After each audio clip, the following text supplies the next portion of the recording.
তোমাকে ব্লক ধরে ধরে বলে দিতে পারি। হ্যাঁ, একটু যদি সম্ভব হয় যে সীমান্তবর্তী যে জায়গাগুলো মালদার একেবারে। হরিশ্চন্দ্রপুর, হ্যাঁ হরিশ্চন্দ্রপুর ব্লক 1-এ এই মুহূর্তে দাঁড়িয়ে হিন্দুদের সংখ্যা হচ্ছে 36%। মানে এটা 2011, সরি এই মুহূর্তে বলা ভুল, 2011 সালের সেন্সাস রিলিজিয়ন পার্সেন্টেজ আমি বলছি। এটা হচ্ছে তোমার হরিশ্চন্দ্রপুরে ব্লক 1-এ হিন্দুদের হচ্ছে 36% 11 সাল অনুযায়ী, আর মুসলিমদের 64। হরিশ্চন্দ্রপুর ব্লক 2-তে হিন্দুদের হচ্ছে 37% আর মুসলিমদের হচ্ছে 62%। এইবারেতে রাতুয়া বলে একটা ব্লক আছে, রাতুয়া ব্লক 1, সেখানে হ্যাঁ রাতুয়া তো ওইটাতে মুসলিম 60%, হিন্দু 40%। আচ্ছা। আর চঞ্চল ব্লক হচ্ছে মুসলিম 57% আর হিন্দু হচ্ছে 43%। আর চঞ্চল ব্লক 2-তে মুসলিম কমিউনিটি পার্সেন্টেজ হচ্ছে 55%, 2011 সালের সেন্সাস অনুযায়ী আমি এটা বলছি, আর হিন্দু হচ্ছে 45%। মানিকচক ব্লকে হচ্ছে মুসলিম কমিউনিটি পার্সেন্টেজ হচ্ছে 53%, আর 2011 সাল অনুযায়ী আবার বলে দিচ্ছি, আর হিন্দু হচ্ছে 47%। আর কালিয়াচক ব্লক 1-এ মুসলিম পার্সেন্টেজ 70%, সেখানেতে হিন্দু মাত্র 29%। আবার কালিয়াচক 2 ব্লকে মুসলিম পার্সেন্টেজ 75% আর হিন্দু হচ্ছে মাত্র 25%। আর কালিয়াচক 3 ব্লকে মুসলিম পার্সেন্টেজ 73% আর হিন্দু হচ্ছে মাত্র 27%। আবার ইংলিশ বাজার ব্লকে মুসলিম হচ্ছে 51% আর হিন্দু হচ্ছে 48%। ঠিক আছে, এবারেতে ওল্ড মালদা ব্লকে আমি যদি একটু চলে যাই, সেখানে ওই মুসলিম 50 থেকে 51%-এর আশেপাশে আর হিন্দু হচ্ছে 48%। তো এবার বুঝতে পারছো যে হিন্দু সম্প্রদায়ের রেটে কতটা মানে ডিক্লাইন করেছে। এবার এখানেতে জাস্ট আমি 10 সেকেন্ডে আর একটা কথা বলতে চাই।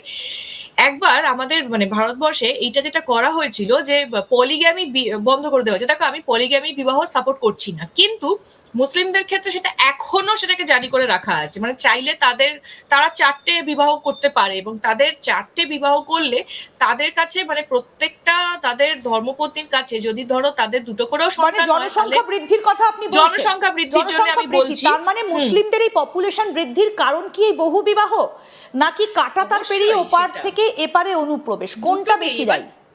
দেখো এটা দুটোই উভয় পরিপূরক বলে একটা কথা আছে। আজকে তাদের 4টে করে তারা যদি বিবাহ করে, প্রত্যেকটা ধর্মপত্নীর কাছে তাদের যদি দুটো করে সন্তান হয়, তার মানে এক একটা মুসলিম পরিবারে যাদের 4টে করে যাদের বিবাহ হচ্ছে, আমি তাদের কথা বলছি, তাদের 8টা করে সন্তান। সেখানে আমাদের হিন্দুদের হ্যাঁ মানে এখন হিন্দু পরিবারে মানুষ খুব বেশি হলে একজন করে সন্তান নিচ্ছেন বা তাদের একজন করে সন্তান জন্মাচ্ছেন। তো এইখানে কোথাও হলেও হিন্দুরা পিছিয়ে পড়ছে। ইনফ্যাক্ট প্রত্যেকটা হিন্দু পরিবারে যদি দুটো করেও সন্তান হয়, আমি বলছি জাস্ট দুটো করে সন্তান হলেও কিন্তু কোথাও হলেও পপুলেশনের দিক থেকে হিন্দুরা অনেকটাই পিছিয়ে যাচ্ছে। তো কোথাও হলেও যে এই জিনিসটা কিন্তু একটা ভীষণ ভাবে। তাহলে এখন প্ল্যানটা কি? এই 28% হিন্দু যেটা অ্যাভারেজ 28% হিন্দু যেটা রয়েছে, তাহলে তাদেরকেও কি ওখান থেকে একটা বের করে দেবার চেষ্টা, তারাও কি তাহলে পালিয়ে যাক, এটা কি একটা প্ল্যান? তো এটাই অবশ্যই হিন্দুদেরকে বিতাড়িত করো, কারণ জেহাদি মানসিকতার মানুষদের এটা একটা মানে গ্লোবাল তাদের ডিক্লারেশন আছে যে তারা গোটা পৃথিবীটাকে দখল করবে। সেটা তাদের একটা এজেন্ডার মধ্যে পড়ে বলে আমি মনে করছি, যার জন্য আমি ইউরোপ আর আজকে এই প্রবলেম শুধু ভারতবর্ষ বা আমাদের পশ্চিমবঙ্গের একটা জেলা বা দুটো জেলা 4টে জেলা নয় ইন্দিরা, এটা একটা গ্লোবাল প্রবলেম। এটা ইউরোপেও হচ্ছে। কয়েকদিন আগেই আমরা দেখেছি যে বেলজিয়ামের মেট্রো স্টেশনের কি অবস্থা। তারপরে রোমের ভাটিকান সিটির যেটা তোমার এটা চার্চটা, সেখানেতে ওই স্থাপত্যের উপর উঠে একজন জিহাদি মানসিকতার মানুষ কি কাণ্ড করেছেন সেটাও আমরা দেখেছি সেই ঘটনা। ইনফ্যাক্ট এখন ওখানে তো চলো জিহাদি মানসিকতা চলছে। ইনফ্যাক্ট আমেরিকাতেও এখন মেক্সিকো থেকে যে সমস্ত শরণার্থীরা চলে আসে সেগুলোকেও বন্ধ করার জন্য তারাও বিশেষ ভাবে আর কি স্টেপ গ্রহণ করছে। তো আমাদের যেটা উচিত এই মুহূর্তে, সেটা প্ল্যান বলতে কি, ওরা তো আমরা বুঝতেই পারছি ওদের প্ল্যানটা কি। এখন আমাদের যেটা উচিত এই মুহূর্তে দাঁড়িয়ে সেটা হচ্ছে যে আমাদের হিন্দু সম্প্রদায়ের মানুষদের একটু সচেতন হতে হবে, যাতে আমরা প্রপার জনসংখ্যাটাকে বৃদ্ধি করতে পারি। সেইটা একটা বড় স্টেপ আমাদের নিতে হবে সবাইকে। এবং তার পাশাপাশি এই যে অনুপ্রবেশ বন্ধের জন্য, সেটা রাজ্য সরকারকে যথেষ্ট স্ট্রং স্টেপ নিতে হবে। কারণ এই অনুপ্রবেশ বন্ধ করাটা তো মানে দেশের প্রধানমন্ত্রী তো পশ্চিমবঙ্গে এসে কিছু করতে পারবেন না। হোম মিনিস্টার যেটা হার্ডলি করতে পারেন, উনি ফেন্সিং করার জন্য ব্যবস্থাটা করতে পারেন, কিন্তু ফেন্সিং করার জন্য জমিটা কাকে দিতে হবে, সেটা তো মমতা বন্দ্যোপাধ্যায়কে সেই স্টেপটা নিতে হবে। তো উনি ওনার কাজটা ভালো করে করুন, সেন্ট্রালের কাজটা করবে, মানে রাজ্যের কাজটা করুক, সেন্ট্রালের কাজটা করবে।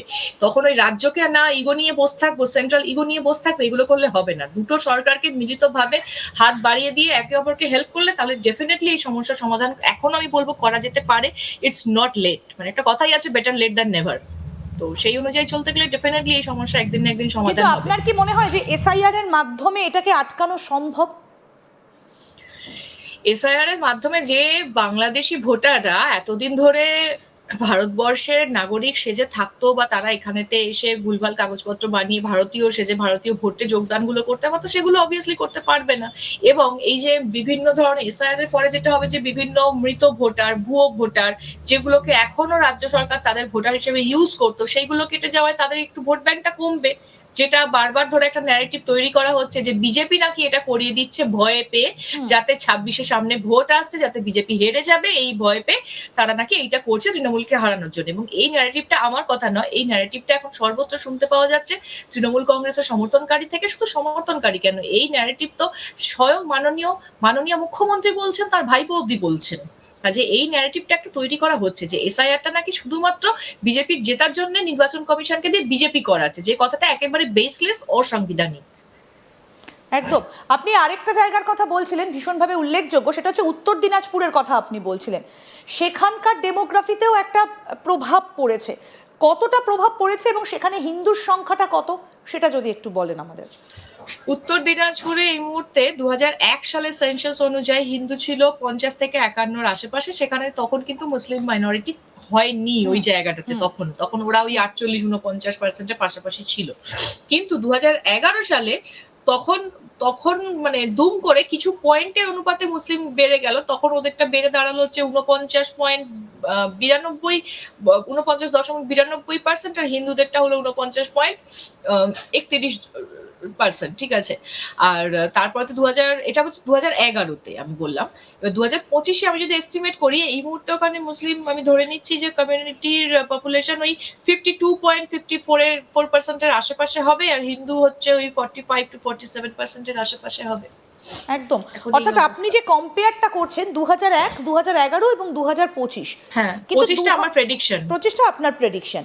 2001-এ তখন বামফ্রন্ট ছিল, 2011-তে সেই সময় মমতা ব্যানার্জি তিনি ক্ষমতায় এলেন, মানে 2001 থেকে 11 পুরোটাই বামফ্রন্ট, মানে কমেছে যেটা সেটা পুরোটাই বামফ্রন্টের আমলে কমেছে। এবং তারপরে যেটা আপনি অ্যাজাম করছেন 2011 থেকে 2025, আপনার যেটা অ্যাজামশন সেটা হচ্ছে তৃণমূলের আমল। কিন্তু দেখা যাচ্ছে প্রচুর একটা পার্থক্য হচ্ছে। তাহলে কি এই যে কোট আনকোট যে শব্দগুলো আমরা ব্যবহার করে থাকি, যে রাজনৈতিক ভোট ব্যাংক বা রাজনীতির ভোট, তাহলে কি সেটা সংখ্যালঘুদের তোষণ করাটা, সেটা কি তাহলে বামফ্রন্টের আমল থেকেই শুরু হয়েছিল? সংখ্যালঘু তোষণের ভোট ব্যাংকটা গোটা ভারতবর্ষে শুরু হয়েছে স্বাধীনতার পর থেকে, এবং এর জন্য আমি মূল দায়ী করব হচ্ছে আমাদের শ্রদ্ধেয় শ্রী জওহরলাল নেহরু মহাশয়কে। আজকে বারংবার ধরে মুসলিমদেরকে একটা হাতিয়ার হিসেবে উনি যেভাবে ইউজ করে এসছেন, এবং আজকে ইংরেজরা যেটা বারবার ধরে হিন্দু মুসলিমদের মধ্যে যে